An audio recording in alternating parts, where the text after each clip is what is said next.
وصحة وحياة أفضل وحقوق متكافئة للمرأة، حقوق متكافئة للأقباط وهكذا. دكتور رفعت،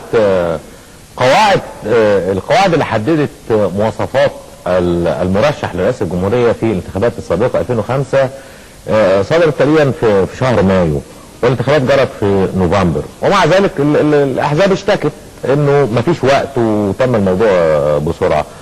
طب بقالنا 5 سنين والسته جايه اهو، برضه واضح ان لسه ما حدش افرض. الحراك السياسي ما بيتغيرش، ما بتعملش الا بالمناسبه. يعني انت ما تقدرش تتكلم عن انتخابات مجلس الشعب اللي هتجري في 2010 وتبدا ترشح الناس من 2006. لا، انت ما انتش عارف ايه اللي بيحصل، وبتدخل في الحاسس، لكن تستعد. يستعد حزبك، يستعد كوادرك.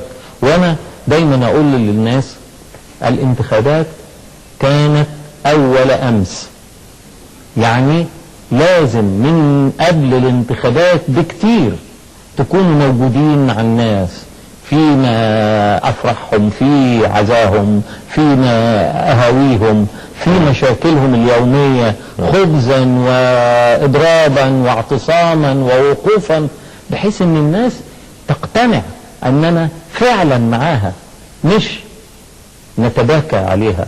لا، ان وقع الخطأ نبكي معها مش نتباكى.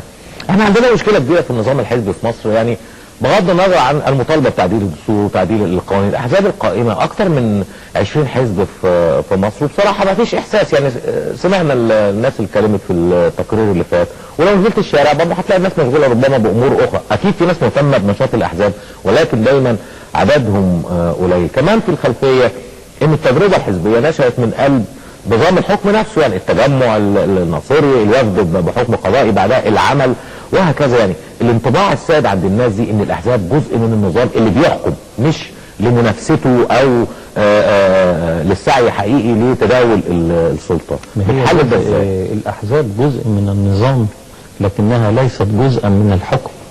هي معارضه للحكم بالذات، لكن هي جزء من المنظومه الدستوريه العامه في المجتمع.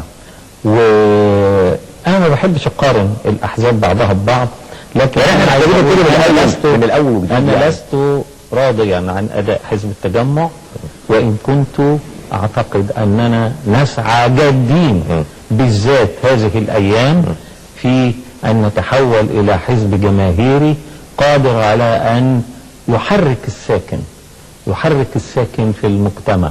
ونحن موجودون صدقني، بس هي القضيه اننا ما نحبش نضع الاخرين في حرج. بمعنى لما عمال يكونوا عاملين اضراب، عمال الكتان مثلا يكونوا عاملين اضراب، واحنا شايفين كارثة بيع مصنع الكتان فبنهاجم الكارثة وبنؤيد العمال وبنساندهم وزملائنا فيهم. لكن لما يجي الاعتصام يبقى ده اعتصام من اجل الحصول على اجورهم والحصول على يعني حقوقهم، لكن ما يبقاش بقى ان الاعتصام ده علشان حزب التجمع بيأيد ولا بيعارض ولا بيعمل ولا بتاع، لانه ده يعني خايف تتهم يعني انك لا انا ما بخافش. ما تخافش. وانا لما اتسالت انتوا اللي بتحرضوا، قلت لا، اللي بيحرضهم حد ثاني. اللي بيحرضهم الوزير اللي ما بيرضاش يديلهم حقوقهم، فلما يقولوا له هنعتصم يقول لهم انا ما حدش يلوي دراعي، فبعد شويه يكتشف ان دراعه بتلوي ويتقال له اديلهم. فتبقى القضية انك انت بتبتدي بدل ما العامل والمواطن الذي يريد ان يبدأ من الالف، بمعنى ان يطالب ويلح في المطالبة، انت بتديله درس انه ابتدي من الياه، تعال من الاخر واعتصم واعمل وبتاع، لان المطالبة الاولى ليست مجدية. احنا موجودين مع الناس، لكن لا نحب ان يتقال شوفوا حزب التجمع بيتاجر بيكم، شوفوا انتوا بتوع التجمع، شوفوا هم مش بتوع التجمع، جزء منهم من التجمع، لكن هم بتوع نفسهم، هم بتوع مشاكلهم، هم بتوع حقوقهم. يعني ده نموذج لعمل الحزب. لكن بشكل عام طبعا احزاب المعارضه دايما تشتكي من الحصار، وانه الحزب الوطني بيحاصر ما بيكونش نفس المساحات، وان انا عايز اقول لك حاجه بتتخذ اجراءات. خلينا طيب اتفضل. هل في ناس عايزه تنضم مثلا لحزب التجمع والحكومه تمنعهم؟ لا، ده مش موجود. لا لا مش كده. هو تاني ازاي ده قدرتك على استقطاب الناس. انا عايز اقول لك حاجه. انا عايز اقول لك حاجه. لا زال بعض الناس نفسها تبقى عضو في حزب التجمع بس بتخاف. وده يمكن عدد بعد شويه اما هيشوفونا طالعين في التلفزيون وبنقول كلام كده وما حدش بيمسكنا، ما هو التراث الخوف ده موجود من فتره طويله. لكن المشكله مش كده، المشكله الحقيقيه هي انه الامكانيات المتاحه للاحزاب للتحرك الجماهيري اعتقد انها يعني يوم ما سمحوا لنا اننا نعمل مؤتمر في شارع كريم الدولة دفاعا، قلنا كده مصر في خطر من اجل حقوق المواطنة، وعملنا مؤتمر يعني إدانة لما كان في نجع حمادي ومطالبة بحقوق متكافئة للأقباط. يعني اسأل من شاهد، جموع بلا حصر وقفت خدت كل الشارع لحد اخره. وبقت المشكلة ازاي؟ ان ده نشاط حزب التجمع ولا لان القضية كانت قضية وطنية واستقطبت اهتمام الناس، وهو كان في جريمة وفي قتلى وفي التجمع هينشط في الهواء الطلق؟ لا، ولا ينشط عندما تكون هناك عندما يتبنى موقف. عندما صدر القرار المفزع بتاع مستشار مجلس الدولة، اول يعني القرار صدر الظهر، كانوا سيداتنا ورجالنا واصدقائنا والجمعيات الاهليه التي دعوناها واقفين تاني يوم الصبح على احتجاجا على سلم مجلس الدوله. واول حزب طلع بيان هو اتحاد النساء التقدمي اللي هو الجناح النسائي بتاعنا. ويوم السبت اللي هو بعد بكره في مؤتمر جماهيري، بعمل اعلان اهو، مؤتمر جماهيري في مقر حزب التجمع دفاعا عن المرأة. مصر في خطر، مصر في خطر حقيقي من الفتنة الطائفية ومن التشدد والتطرف الديني ومن اشياء اخرى، واحنا نخوض هذه المعركة باخلاص شديد. وانا عايز اقول حاجة، انه طب هو حزب التجمع هو الحزب الاكثر الذي يدافع عن حقوق المرأة، الحزب الاكثر الذي يدافع عن حقوق الاباط، الحزب الاكثر الذي يدافع عن حقوق النوبيين. ده تراث بقى، مش انا تقديرك بقى لما اقيس هقول لك.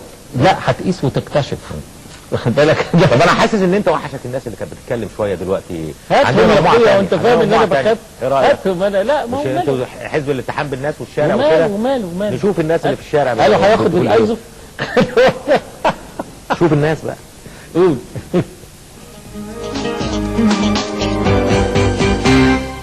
حزب التجمع ما فيش حاجة اسمها حزب التجمع إلا جريدة بتصدر ومبنى ممكن تشوفها وانت ماشي، وغير كده ما فيش حاجة بصراحة. مين يعرف رئيس الحكمة يعني حزب التجمع؟ مين؟ أنا عن نفسي ما اعرفوش. أعرف إن في مشاكل بين الأحزاب المعارضة كلها. حاسس إن مصر بقت تورتاية كل بيتنافس عليها. ما بقاش المهم مبادئ الحزب نفسه إنها تفيد البلد. ما فيش ده. لازم يبقى متواجد في الشارع ويشوف الشعب ويشوف الناس، يبقى كده يعني. لازم ينزل الشارع ويصاحب على الناس ويشوف الناس فيها ايه وكده، عشان يعرف ايه، عشان حتى الناس تعرف لما تنتخبوا ازاي. بالنسبه للاحزاب المعارضه، طبعا دي احزاب ورقيه في مصر، احزاب ليس لها اي تاثير في الحياه السياسيه، وليس لها اي يعني شعبيه حقيقيه. احزاب المعارضه اساسا هي ليها تواجد بس شكلي او على الورق في الجرايد، متمثله في الجرايد والصحف والكلام ده بس، انما كفعل ليهم حاجه انا مش شايف لهم اي حاجه بصراحه. طبعا حزب الحاكم طبعا هو مسيطر، وهو مصر كلها محرك الدنيا كلها. فانا عن نفسي انا ما ينفعش ارشح حزب حاسس انه ضعيف او حاسس انه مش هيعمل حاجه.